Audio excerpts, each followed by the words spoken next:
Kaduthuruthy saint Mary's ഫൊറോന താഴത്തുപള്ളിയിലെ നവീകരിച്ച Lourdes ഗ്രോട്ടോയുടെ വെഞ്ചരിപ്പ് കർമ്മം പാലാരൂപത വികാരി general monsignor doctor Joseph Kaniyodickal നിർവഹിച്ചു. ആശീർവദിക്കണമേ.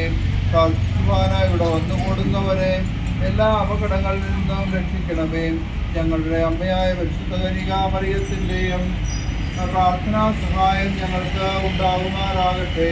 എപ്പോഴും എപ്പോഴും എന്നേക്കും.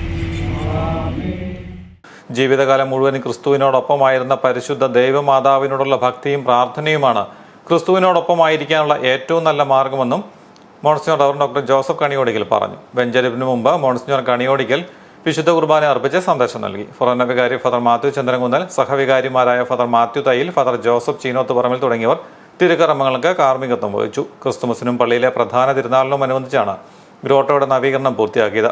പള്ളിയുടെ പ്രവേശന കവാടത്തിന് സമീപത്താണ് നവീകരിച്ച ലൂർദ് ഗ്രോട്ടോ സ്ഥിതി ചെയ്യുന്നത്. വിശ്വാസികൾക്ക് ഗ്രോട്ടോയുടെ മുമ്പിൽ തിരികൾ കത്തിച്ച് പ്രാർത്ഥിക്കുന്നതിനുള്ള സൗകര്യം ഒരുക്കിയിട്ടുണ്ട്. മോൻസ് ജോസഫ് MLA, കൈക്കാരന്മാർ, ഇടവക അംഗങ്ങൾ തുടങ്ങി നൂറുകണക്കിന് ആളുകൾ വെഞ്ചരിപ്പിലും തിരുക്കർമ്മങ്ങളിലും പങ്കെടുത്തു.